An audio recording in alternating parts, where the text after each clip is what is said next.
Namaste and welcome, Suzin. I have a very important guest, Suzin Green, and I'll give you a little introduction to her. We have been friends for since the 90s? Long time, yes. Long time. Yes.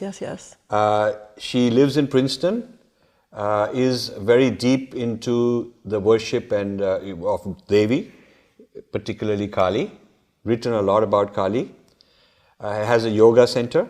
So she's into yoga, she's into kirtan, Sanskrit, Kali, Devi worship and many things like that. And so I've known her for a long time. I attended many of your events. And at one time, Infinity Foundation decided that the best way to get Indian students at Rutgers University interested is to have somebody go and do kirtan there and teach yoga there, because this is back in the 90s when there weren't these things available very commonly. So one of the projects we did was with Suzin to go and teach all that. And you had some interesting experiences because many of the Indian students were very alienated from their culture, so somebody had to actually bring them out.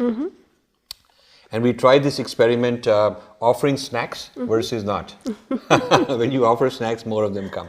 Well, anyway, the reason I invited Suzin is because I'm doing this series on yoga and how many different people see different kinds of ways of looking at yoga in the United States. Some don't like it. Some like it in a certain way, in a very secular way, only for health, don't want spirituality, and so on. So I want different voices. And Suzin has been very authentic, in my opinion, very authentic to the tradition, and I want to hear more about that. So tell me, what are your current activities, and then I'll ask some questions. My current activities in terms of teaching? Yes. So my main teaching right now continues to be my Monday night class. Okay. And that's a class that's devoted to meditation and chanting in a yogic tradition. That's been going on in Princeton for 20 years. I think it's the longest running meditation and chanting class in the Princeton area. So do you still worship Devi like you used to? For me, it's more my own personal practice. Okay. My Monday night class tends to focus on whatever is inspiring me currently, and because now I'm so concerned about the political situation, it seemed like the Bhagavad Gita would be a very good text to read in class. So for 12 weeks now, we've been reading half a chapter a week of the Bhagavad Gita and contemplating the verses of the Gita and really reading them in the context of what's happening in the world right now. Excellent. Yeah. Now I want to discuss my tradition has some key elements which are non-negotiable. And I think, based on knowing you and also reading what you're doing, you share those key non-negotiables, and I will list them.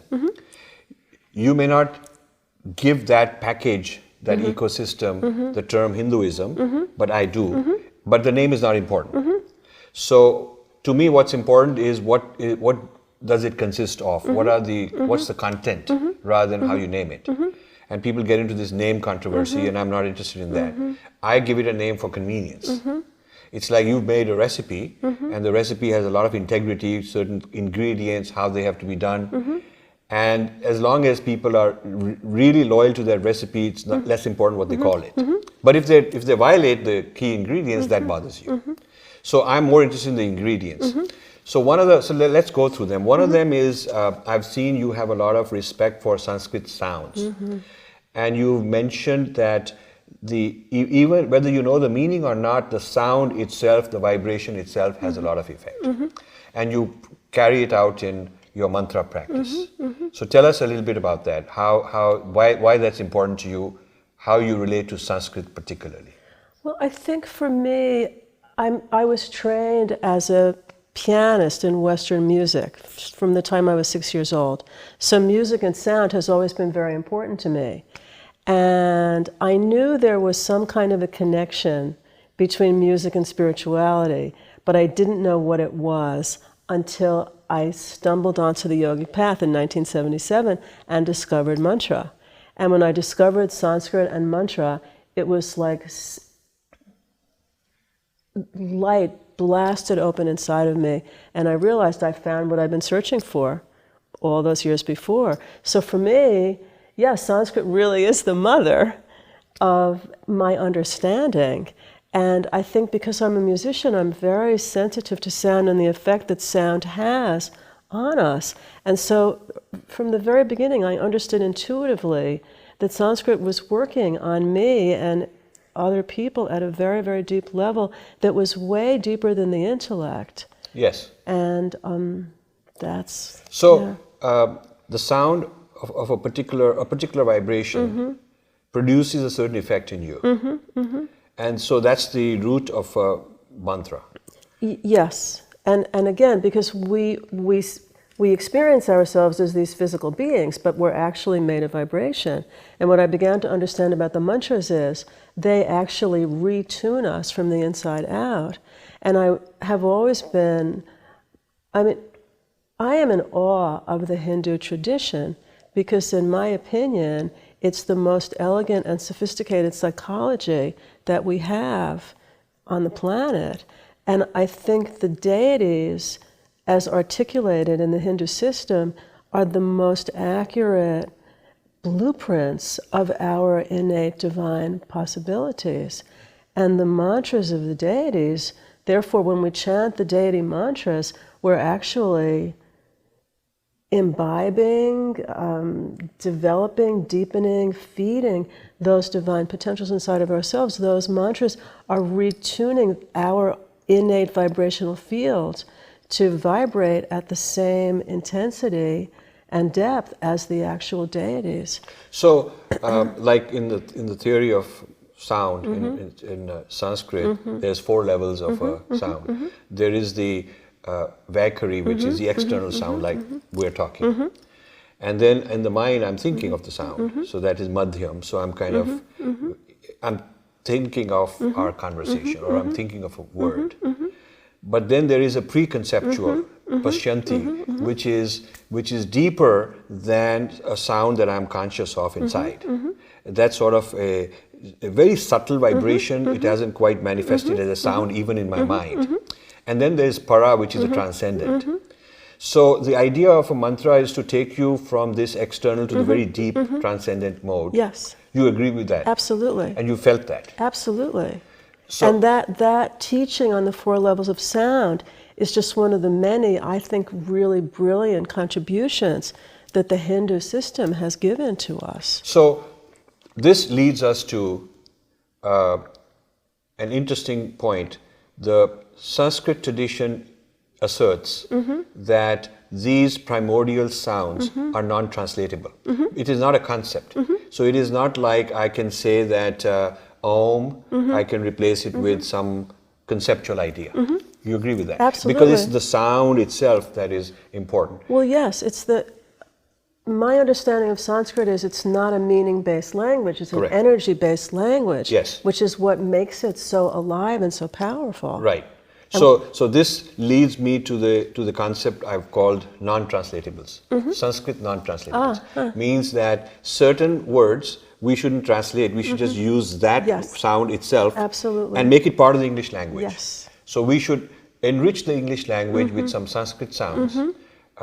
In linguistics, it's called loan words, which means you take a word from another language, like English has many French words and stuff like that. So there's no reason not to introduce and enrich English with Sanskrit sounds rather than translating them. Right.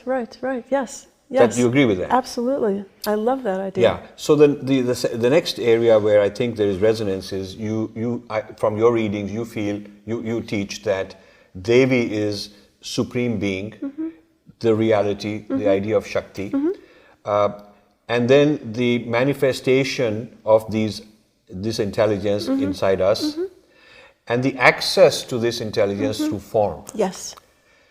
So tell us about your worship and your use of form, particularly Kali. Well, again, for me, it's such a long journey. It started when I came onto the yogic path in 1977, when I met Baba Muktananda. And when I met Muktananda, it was like I'd come home. And Baba was a great worshiper of Devi, but he was a Shaivite, and the main mantra of our practice was Om Namah Shivaya, which was fine. I love that mantra to this day. But in those days, my focus was more on Shiva and the Guru. And it was only, I was a student, very, very serious, committed student of that tradition for 17 years. And then I had a very profound internal explosion into the goddess. And at that point, the presence of Kali came very alive inside of me, and I could no longer be in a guru yoga tradition. So have you written about that moment of that explosion when you had that Kali moment? I have not written about it. I am only now even feeling it's okay to talk about it publicly. Okay. It's one of the very private, personal things that happened to me in my journey that I've never felt right to share with the world. But now it seems like it's time. So is it something that just happened or kept happening, or was it for several hours, or what was it like? Well, it was the final moment in a 9-year process after I had a very profound visionary experience, actually, several years before this happened, that took me on an inner journey that is very hard to talk about, but I am starting to write a book, and I will tell the story in the book.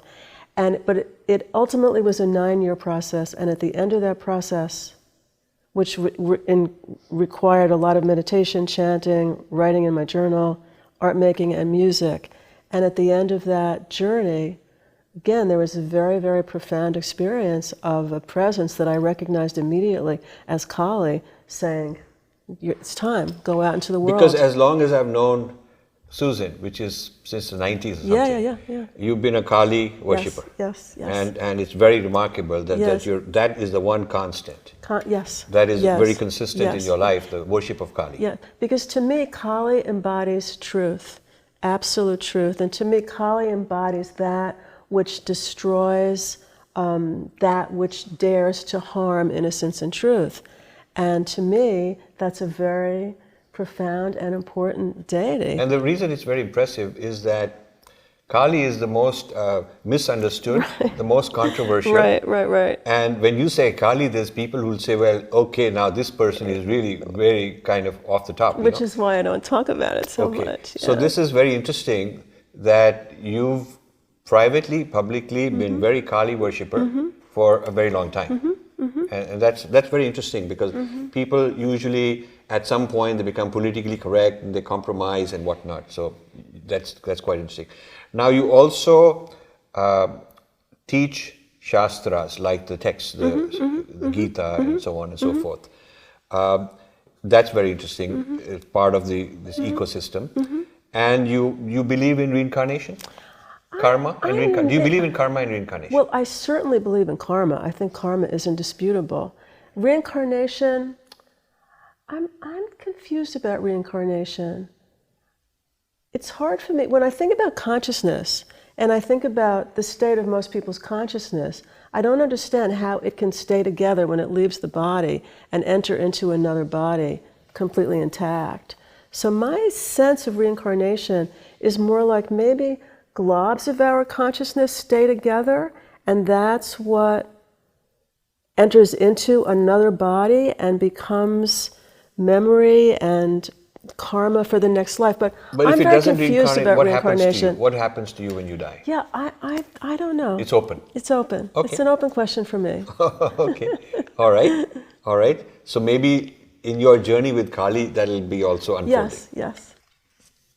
What do you think of the idea of sacred geography, which means a particular place where the divine is entangled? Could be a river, could be a mountain, could some form, some tangible matter. Now, all matter, of course, is sacred and ultimately manifestation of the divine. But certain places have a special entanglement. Yes.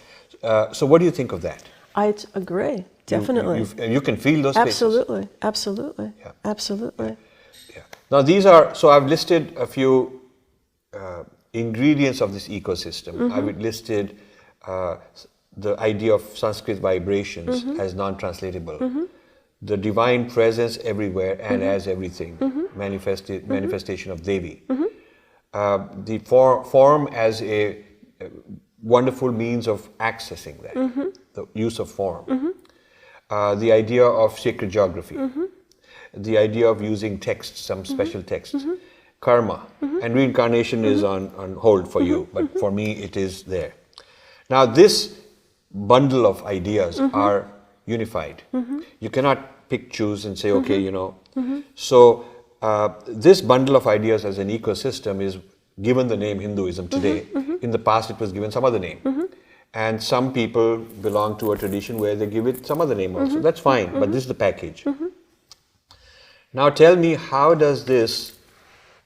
do you deal with public perception which may not be friendly to this package, may even be hostile, like we mentioned Kali. So how do you deal, and things have changed in the last 25 years since you started. In some ways things have become closed, some ways they've become more open. What do you say about the trend in American culture vis-a-vis these ideas? Well, I mean, that's a great question, Rajiv. In some ways, I like what I see going on in American culture because I think there is more of an opening to these ideas, which maybe we could simply call spirituality. But it seems to me, for instance, what we see now in the Western yoga, it's been so corrupted by American capitalism and commercialism that I think it moves very far away from the ideas that we're talking about. And I have a problem with the commercialization of yoga in the West, and the East by now for that matter. I have a problem with the emphasis on appearance. I have a problem with the emphasis on it becoming a kind of an in club and the hip, cool people do it. It seems to me this is the antithesis of what yoga is really about. And I also have a problem with so many people who go and they take a hatha yoga class and they see the benefits of the physical practice, but they aggressively reject the spiritual depth and heritage. And I have a problem with that too. I know some people think, well, it's better it's being introduced. It's better that at least it's being introduced to the masses. The jury's out for me on that. I'm not convinced that it's right to take such a small part of this extraordinary tradition and negate the rest. So I'm someone, for reasons I can't quite understand, Buddhism seems to be more palatable to people in the West than Hinduism.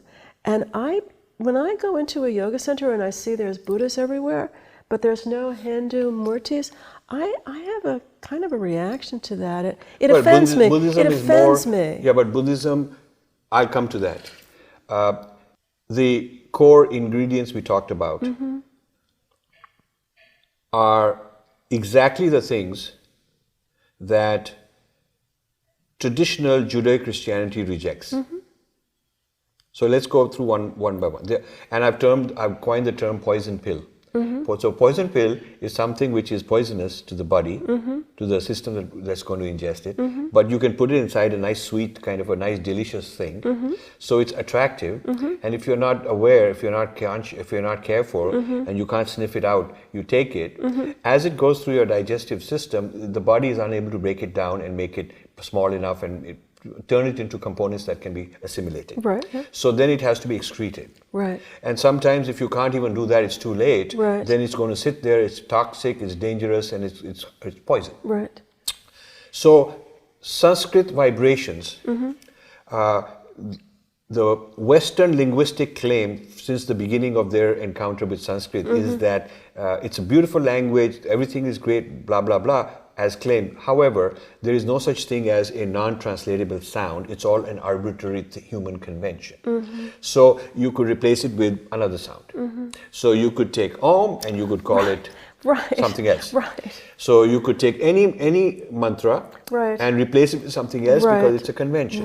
So your and my idea that is not so, this particular primordial sound has its own effect and can't be translated, is a poison pill for that system. Second one, the idea that the Devi, the divine, is the reality and is everywhere and pervades everything. and is accessible as deities with form, also violates these injunctions against idolatry. So you must be facing that all the time, that you are idolatrous, and one of the 10 commandments says this and that, and in Islam they're supposed to really do physical harm to you. So this is idolatry. Yes. So then this idea of sacred geography, because Judaism doesn't believe that the divine has ever entered the world, he's always outside. Similarly, in Islam, they're holy sites, but they're not sacred sites. And this difference I've explained in one of my books, Indra's Net, the difference between a holy site and a sacred site. Because current divine presence, entangled, is not, that's sacred, and that is not allowed. It can be holy because historically something may have happened. Only Christianity believes that God has entered the world, but that only through Jesus Christ and not through any other deity. Right. So these ideas, and especially when you add karma and reincarnation, they become like poison pills. So what I'm saying is that whether you call it Hindu or not, your practice and your ideas comprise an integral unity, an ecosystem which you don't want to compromise any part of it, under whatever name. And each of these ingredients is a powerful poison pill against the Abrahamic system. Yes, definitely. Okay. So the reason you're interesting to me is that you've persisted in this for 30 years. More, yeah. Okay, or maybe more, but I've known you for that long. Right. So I want to understand your experience, because it's different than my experience. I can always say, you know, I'm Indian, this is what I believe in, and that's what it is. Right. But for you, it's not ancestral faith. It's something that you've subscribed to. Yes. And therefore, it must have been a very powerful experience. It was very powerful. That allows you to consistently maintain this in spite of it being a poison pill. Yes. So if you were to really explain like we are now explaining, 99% of regular American mainstream would say Susan Vick is a poison pill. Right. It's true. I mean, she's walking around carrying all these poison pills. It's true. And she's feeding this pill, and then she's feeding that pill. Yes. Is that true? Yes. Okay, so now we're talking about the real point of my discussion with you. How is that experience? How do you feel? What do people say? And how do you respond to it?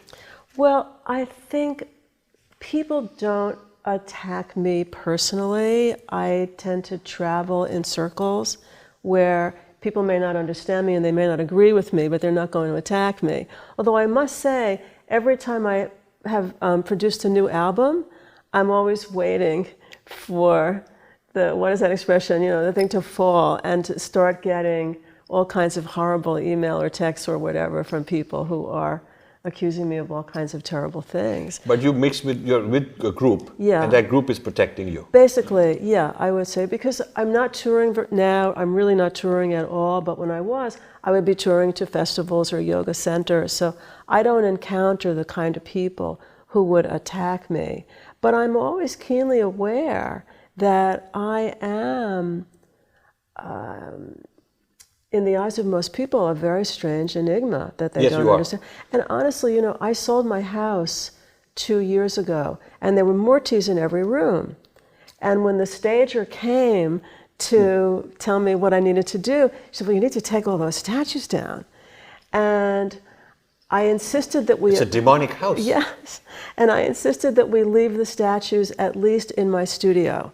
So she said, okay, that's fine. In your studio, it's okay. We can make a case for it. Well, wouldn't you know, the people who bought the house said as soon as they came in and saw the murtis, they knew that was their house. Cool. So it was a wonderful, wonderful, wonderful, wonderful story. It worked out. That worked out. But the stager was very, very critical of all my murtis. What price did you pay in your career? In other words, one of the things I've studied for a long time is, and I'm writing books on it, is the Uturn theory. So Uturn theory applies to people who, in your situation, would say, okay, out with this. I don't want this Kali and these murtis and all this stuff, because I'm paying a big price. My career could go much further. My book agent and my record agent and all these people are saying your fees will be 10x if you get rid of all that. Right, well, no. 90% of the people who entered this path like you did took the U-turns. So tell me, what are the pressures you face and what is the price you're paying, and how do you resist it? It's a great question. Let me backtrack a little bit. Let me start by saying, yeah, I was born into the Jewish tradition, although my parents were atheists. So I didn't have any kind of formal religious training growing up, but I certainly identified culturally as a Jew. And, but there was never anything in Judaism that pulled me. And even when I was in college, I was always interested in Eastern religion. Eastern religion really spoke to me. I remember in my college introduction to philosophy reading Nietzsche and reading Thus Spake Zarathustra. And there was something in the simplicity of that language that I realized years later was very reminiscent of the kind of language of, say, Bhagavad Gita. So I think even then, before I had a clue about the world's religions, something in me, if we want to talk about reincarnation, yes, something in me came in knowing something that it couldn't yet articulate at that point in my life. But that was really the beginning of my seeking. And I had, again, as I said, I'm trained as a pianist. I had a very profound experience at the piano when I was in my early 20s, and that was what really propelled me onto the spiritual path, because I had to understand what happened. And this was 1972 or 73, so there was very little information in those days, but that was the beginning of my seeking, and that's what ultimately led me onto the spiritual path, and ultimately led me to Muktananda and Siddha Yoga, where all my questions were answered. So you're saying that the answer to how you're able to resist lies in the grounding you got from the beginning. Well, I think it was deep. It goes very, very lasted. deep, and it lasted. And I think, as I was saying before, for me, my understanding now is, if we speak of this goddess called Kali, what is that? It's the embodiment of truth. And this has been a guiding force for me. And much as I sometimes would like to throw the whole thing off and just go the commercial route and make a lot of money and be a big celebrity, I can't seem to do that. Everything in me pushes against that. I've been told so many times, you need to rebrand yourself, you need to speak in language that everybody can understand, you need to get rid of all the deity stuff. I can't do it. It's just not. It's not you. It's not me. Now I want to talk about, there's Hinduism, which is all these ideas and practices, with a identity name added to the package. Okay.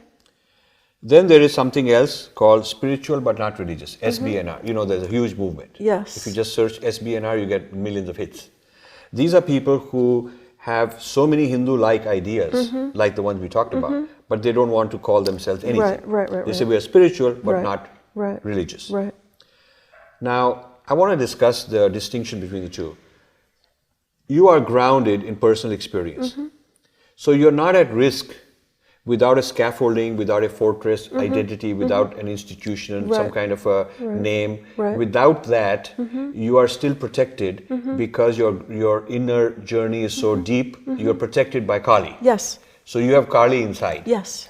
So you have Kali inside, and therefore you don't need to call yourself anything because you're just fine. Exactly. Okay. However, your students might not be the same way grounded. So a lot of gurus I talk to, a lot of Indian Hindu gurus who are themselves grounded, go about teaching that you can be, all religions are the same, it's all spirituality, it doesn't matter, so they are into that space. Now, while for them it's okay because they're grounded and therefore they're not vulnerable, some of their students are lost, and the students do need a scaffolding. The students do need a sense of parameters, boundaries, to kind of incubate. They have to bake this idea for a long time. So what do you think of that, of the vulnerability of people who are new to this path, not as grounded, and going into spiritual but not religious, gives them a kind of an opportunity to say anything goes, and they fall this way, that way. You know that. I mean, you know a lot of people go into all kinds of things, and then they justify by saying it's spiritual but not religious, and this happens with my spirituality. What do you think of that? Right. Well, again, these are very complicated questions, and again, I think that's a great question. I think it's very important to have one practice and stick with it for at least a decade. And I think in the early years, it's fine to search around and try different paths, try different teachers, try different traditions. But at a certain point, you've got to settle on one and stick with it for at least a decade, more like 2 decades.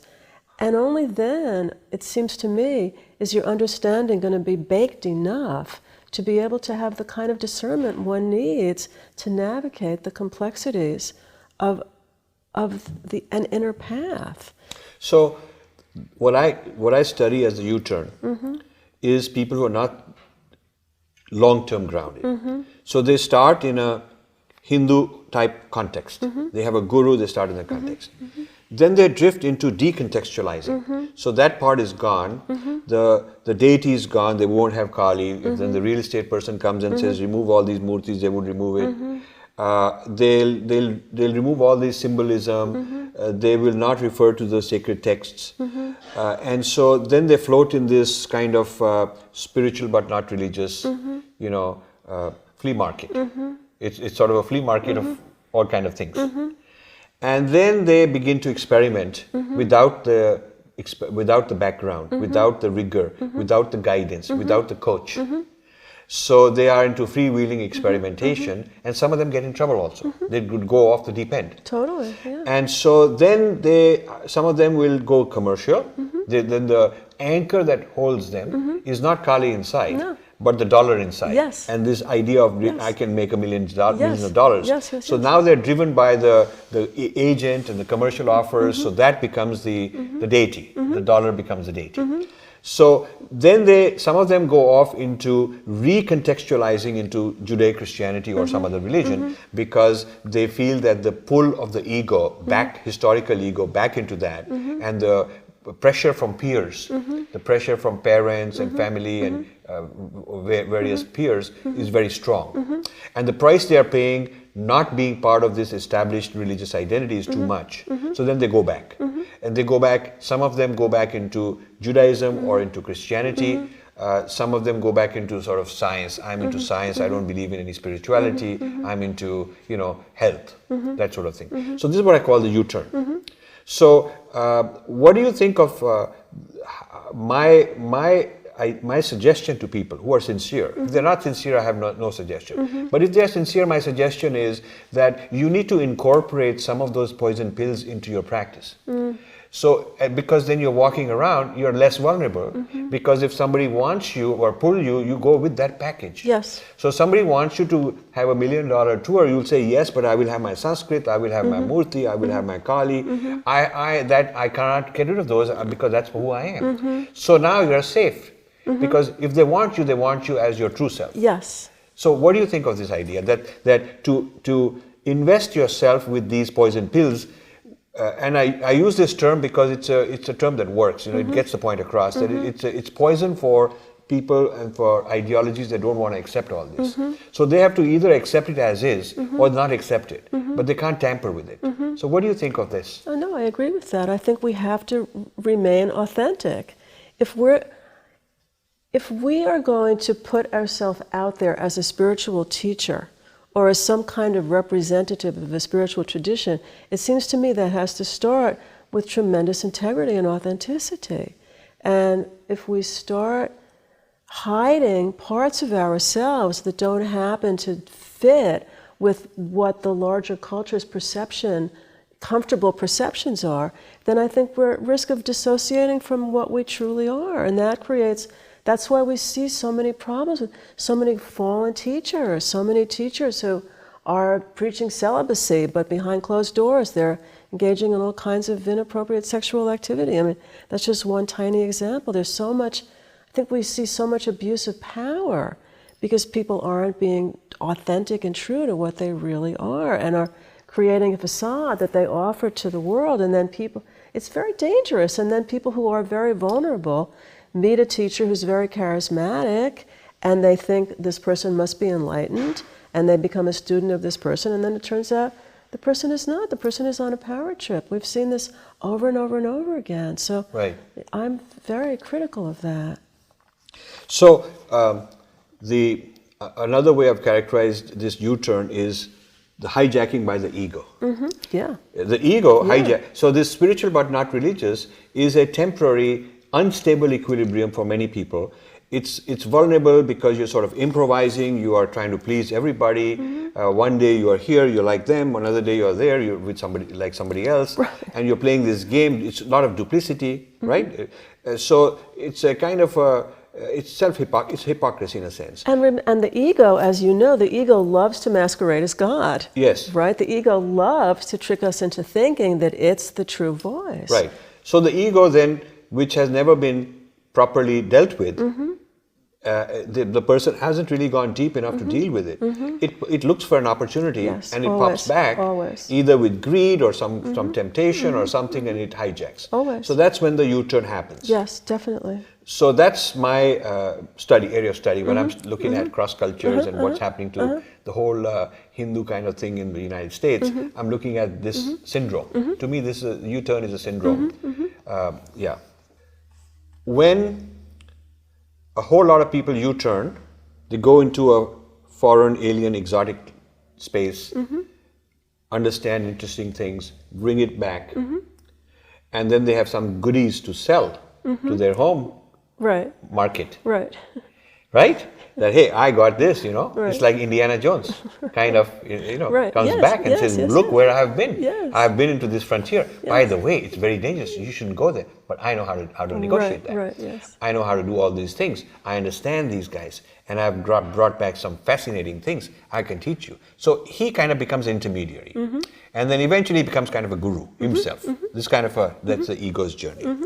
Now, the result of recontextualizing all this knowledge into the home culture, so back into Judeo-Christianity or back into Western thought, is helping him market it more because he's making it more palatable. Yes. Right? So you must have seen hundreds of people like that. Oh yes. You must have. You are a gold mine of information for my research because you know those guys.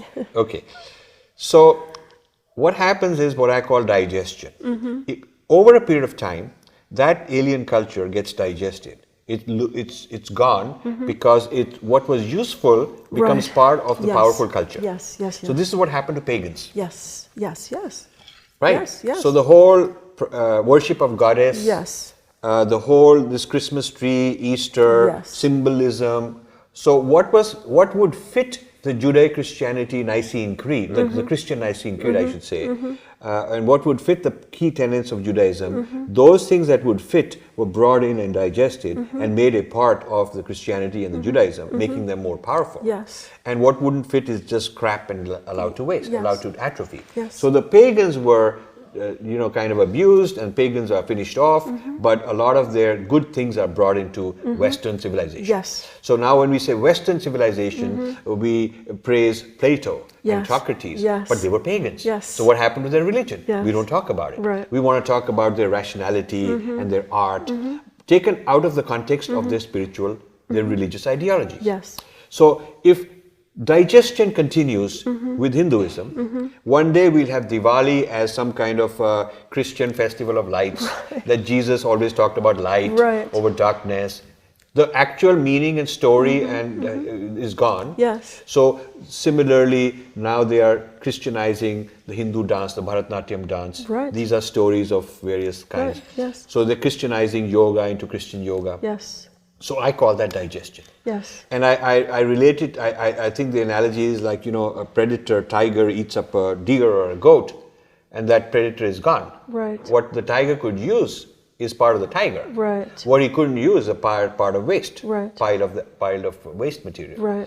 So that's what happens to a digested culture. So there is something wrong about it because we believe in diversity of flowers and trees and fruits and all of that, and we believe in the ecosystem having diversity of animals. What about cultures? And what about faiths? What about deities? What about languages? Why do we want to digest them and produce a monoculture? So don't you feel that some of the trend, I mean, you have resisted it, but you are in the midst of, you're watching this all the time. Left to itself over in a long-term basis, the whole, what I'm calling Hindu culture would get digested. So only what fits into the Christianity or Judaism would survive. And what doesn't fit, the poison pills have to be taken out and thrown away. Do you see what I point? I see exactly what you're saying. I'm thinking about Because we live in a dominator culture. We live in a culture where the dominating culture has to devour everything. So assimilation should not be homogenization. Assimilation should be distinct cultural, religious, etc. groups living in harmony with each Mutual other. respect. Exactly. Mutual respect. Mutual respect. Not just tolerance. Right. Mutual because tolerance respect, is sort of like a very patronizing thing. Yes. I tolerate you. Yes. What an insult. Right. I mean, I don't want to be Right. tolerated. Yeah. Even more than mutual respect, mutual embrace. Mutual celebration. Yeah. But instead, that's not what assimilation is. Assimilation becomes a devouring. Is digestion. Yeah, right. What they're calling assimilation is actually digestion. Right. And one of the forces of digestion is what I call domestication. Right. Domestication means that now you're not going to be dangerous because you're domesticated. Right. You can live in my house. Right. So you're now a domesticated thing. Right. Like you domesticate a horse or something, Right. something like that. Right. So is Kali being domesticated? And you should avoid that. Right. Well, maybe that's why the iconography of Kali is so helpful, because everyone is afraid of Kali. There. Yeah, that's why it's there. It's very protective. Yes, it protects it. You cannot domesticate this Kali. Yeah. And that's why they hate Kali. Yeah. Because she's not domesticated. And that's why I love her. Do you see the point? Yes. No. Totally. Yeah. Totally. So now I want to talk about Mother Mary. Okay. Mother Mary is an attempt by a lot in the 60s. A lot of Western women, Christian women, they discovered that in Christianity there is no feminine, so they went to discover goddess and so on. While you have stayed the course, many felt that the pressure of returning back was too strong. So a whole lot of books were written by academic people that Mary is really goddess, and Mary can substitute for Kali and Durga and all of that. And of course it started a big combat with the male-dominated church doctrine. So if they said that you're bringing back this paganism in the name of Mary, and that's exactly what about the pagans we rejected. Right? I mean, you're bringing back all this deity stuff and all this idolatry stuff and the feminine stuff. That's exactly what we kicked out. That's why we didn't. We digested the pagans and domesticated what we could and killed off what we couldn't. So this business of Mary as goddess has not really worked, and so but it has misled a lot of people who were following Kali into thinking that we don't need to follow her anymore. Right. So what do you think of that? What do you think of the whole Mary as Devi syndrome, which has been used as a way to digest? Yeah, I can't say much about it because I don't really know much about it. But what you're describing sounds to me very problematic, I think. And it goes back to what you're saying before about the digestion. It's like Mary is Mary. Mary is not Kali. And Mary is a very important figure in Christianity. But what Mary embodies is not what Kali embodies. Yeah, she has a particular defined role in the history and a particular relationship. Very, very and different. that would, So people, a lot of Christian women have made a big deal of using Mary as sort of a safe haven to bring back a lot of Hindu ideas and yet put it in the facade of Christianity. Right, I don't even know about this, but yeah, it sounds. So it seems that while you're not a Hindu, but from a Hindu point of view, and I want to talk to my Hindu viewers now, a lot of people ask me, what's wrong if some people adopt Hindu ideas without calling it Hindu? And I've always said that there's nothing wrong for a very advanced person who's anchored and rooted in the principles and the ingredients of dharma without calling it that, provided they withstand all attempts to digest, all attempts to distort, all attempts to domesticate, provided they're very strong and consistent about it, which is very rare. And therefore, for a beginner, it's not a good idea. To teach it to the masses is not a good idea because it will result in dilutions, distortions, digestions, and it will result in our civilization getting digested eventually. So it's not, as a marketing strategy, I do not accept it. However, if there is a person through whatever life journey they've had who is very, very solidly anchored in Kali, for instance, or a particular deity, and says, I don't have a religious name for this, this is my practice, I think that's wonderful. I would go a step further and say, someone like Suzin can be a Trojan horse for us. In fact, you are. So, if you know somebody who is that solid for that long, yes, we can utilize them. People often say, why can't we utilize the Christian attempt to make everything same and appropriate our symbols? Why can't we utilize and infiltrate them? To do that, you need very extraordinary people. You need people who really know the whole game and who are not going to give up. And that happens only if inside you are rooted in your own practice of Kali, as in her case, or some other deity. That has to be very strongly rooted. And you are conscious that this is a poison pill, and you have to be careful. You're conscious that it's not like this is just some generic energy I can replace with somebody else. It's particularly Kali. That Kali specificity is strong in you. Yeah. So when that specificity is very strong for a particular deity, you are a walking, talking poison pill, in a sense. Definitely. And the more people attract towards you, the more people embrace, read your books and listen to your videos and your tapes, the more are attracted towards this whole idea, this whole worldview. So in a sense, they are being digested. In a sense, in a sense, the Kali can be so strong that Christians could be digested into this idea and stop being Christian, but then they cannot be Christian anymore. Right. Do you see the point? Sure. Yeah. So you really cannot be in a halfway house. Right. In this. Right. You agree with that? Yes. Yeah. So you see why in this spectrum of interviews I'm doing, you occupy a specific place. Definitely. Yeah. You occupy a specific place as somebody who is not Indian and Hindu by birth, who is exceedingly there's non-negotiable practice of Kali particularly, and it's very public. And it's not like in front of people you're embarrassed. You're talking about it. It's on your blog everywhere. You face whatever that comes with it, but this is not going to change.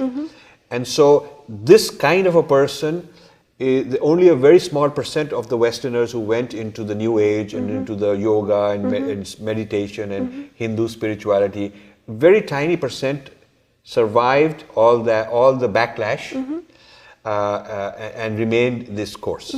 That's my experience. Yes. Definitely. My experience too. Yeah. So I wanted to now discuss, you are politically active.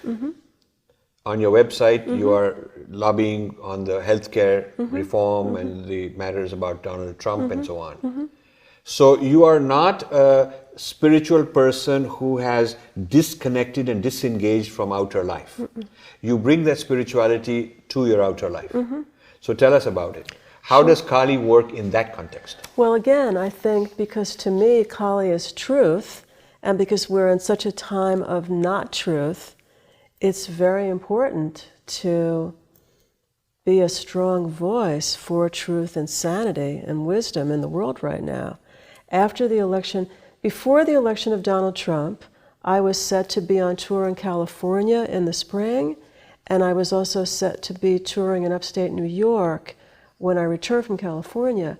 And after the election, I realized I can't do this anymore.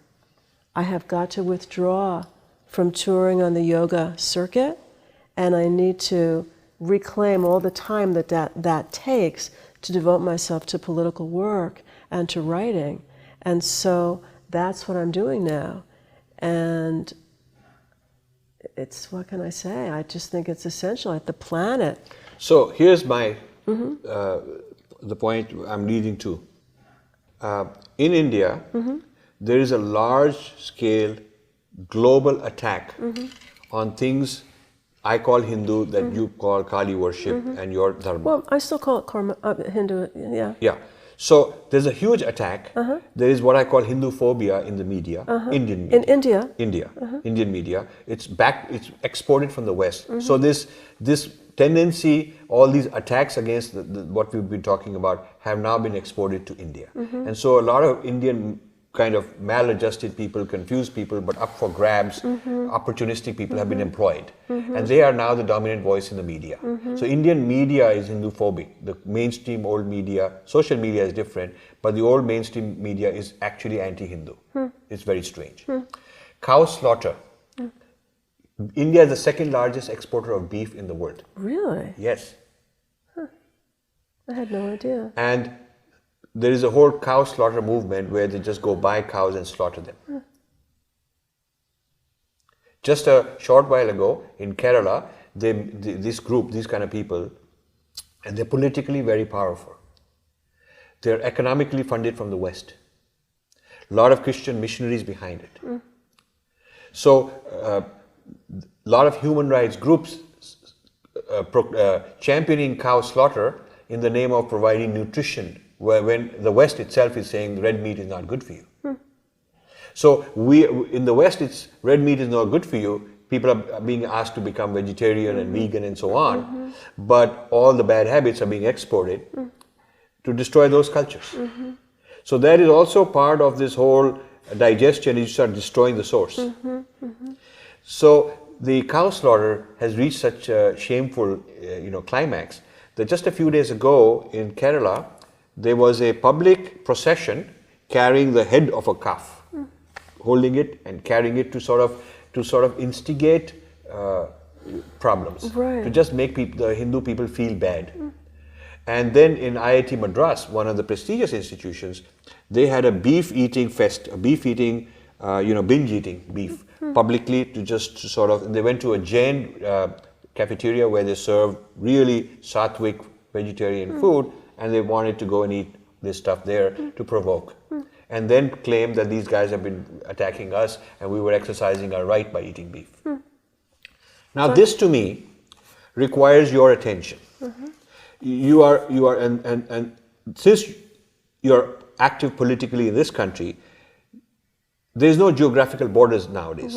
There is a dharma versus adharma happening globally. There is a Kurukshetra. It is not just in the Bhagavad Gita, one particular territory. Kurukshetra is the world. Globalization is the Kurukshetra. So we have all these forces fighting. So people like you need to join us. You need to join us. Because the people who are Hinduphobic and who are into this this cow killing and murdering business and many other things like that are a global nexus. It's not just some local people. It's global powers that are united in bringing about this sort of a shift. Because India is a last place where these things are still available, these things are happening, the deities are there, the sacred geography is there, the mantra is there, and they would like to finish it off. Because then they've really finished off the whole threat. They've domesticated all the potentials that they need out of the yoga. They'll have domesticated them, digested them, and removed all the threats. So what I'm saying is that a cause for you and many others like you would be to internationalize your engagement and to mobilize Westerners who really care about the dharma and who really are interested in the true authentic yoga and so on, to go and get involved in that. And you can play an important role because firstly, people in India should not know that all Westerners are against their culture. They shouldn't know that. They should know that some people are against their cultures, but some people are for their culture. And they should see the other side. Secondly, you can counter some of the Western people by having a credibility, a voice that says it's not like that. What this guy is saying, what this guy is preaching you to go and kill all the cattle and eat beef because it's good for your health is not true. Because in the United States, we know it's not true. So what he's telling you is not even practiced in the United States. So I think this, the hypocrisy of the Western nexus in their assault on Indian civilization is so deep. With the new regime, I'm afraid it may get worse. That some of these evangelist types will get a boost. It'll go back to the faith-based initiative of the Reagan and Bush era, where the government is actually funding these people. And they're working hand in glove with the CIA and doing all kinds of things. So this is a new frontier for dharmic activists. What do you think of that? No, I think it's great. I think, what you're describing, the cow slaughter, it reminds me of the Nazis burning the books of the Jews during World War II. It's horrible. And I'm stunned to hear this. I had no idea this was going on. I think for me, as a person of Jewish heritage, the whole situation here with Trump and refugees and immigrants has been very disturbing to me. I always, when I was a kid growing up, I wondered what would it have been for me if I was living in Europe during the Holocaust. What would have happened to me and my family? Would anyone have been there to help me?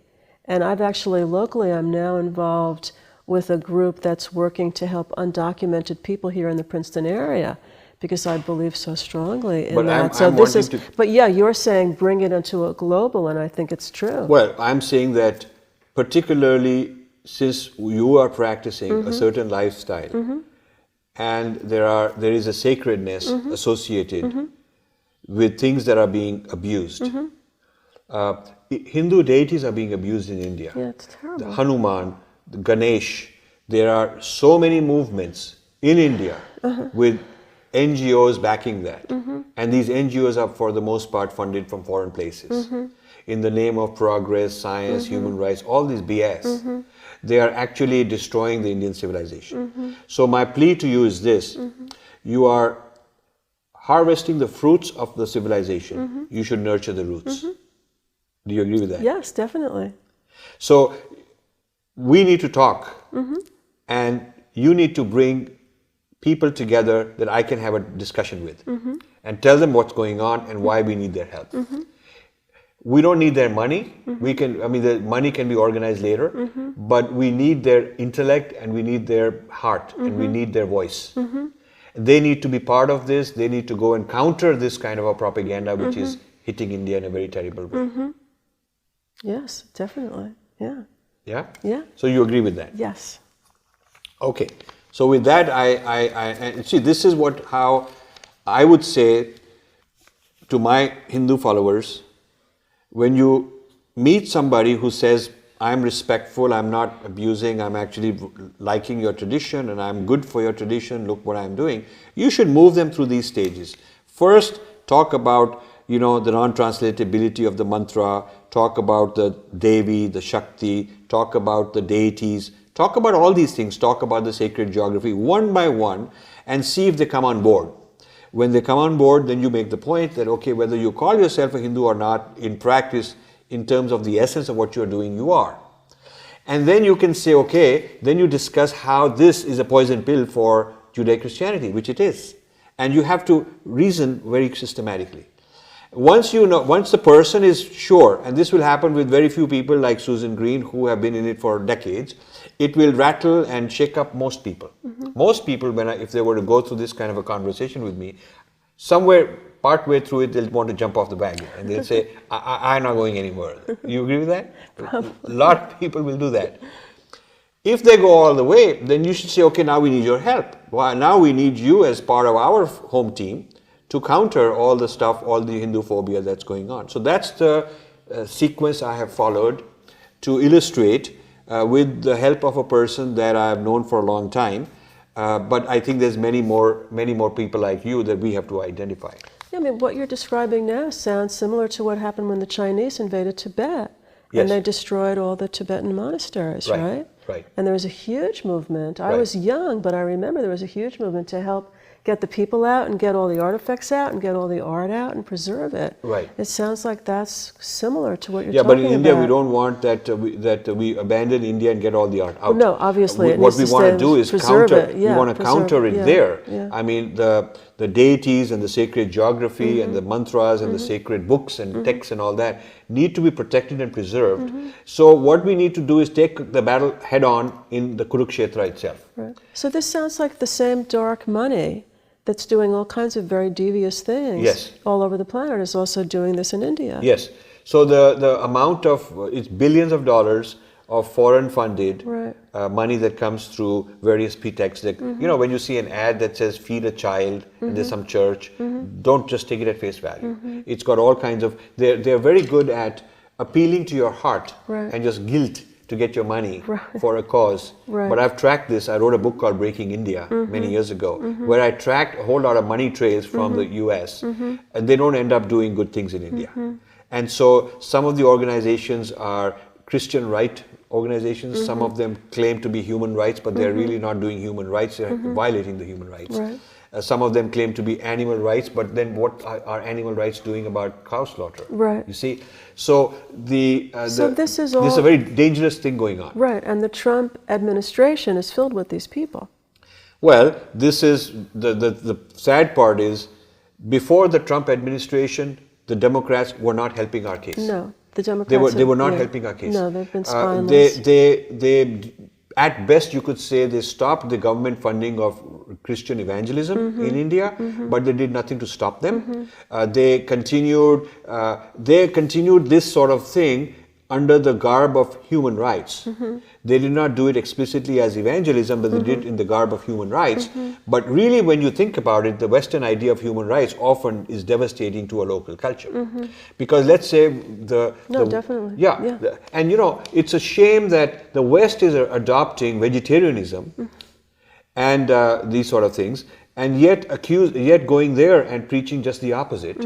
So one hand doesn't know what the other is doing. The people who are sucking in this knowledge and assimilating this, digesting it, are disconnected. Like, you are not aware that there are other parts of the United States that are very hostile and involved in this way. So my purpose in interviewing you is also to make you more aware that this is going on and we need your help. So you're going to help us. Yes. So Suzin, one more thing I want to do before we close. I want to give you some of my books. Okay. And these books will explain some of the things I'm working on. The Battle for Sanskrit is important to you because this criticizes people in Columbia University and Ivy Leagues whose idea of Sanskrit is to completely strip it of the mantra and the vibrations and the sound quality and to see it as a political language. Really? A political language that is exploiting people because this whole superstition is bad for people. So that's one of my books. Then there is this academic Hinduphobia. This is academics who are Hinduphobic in the United States.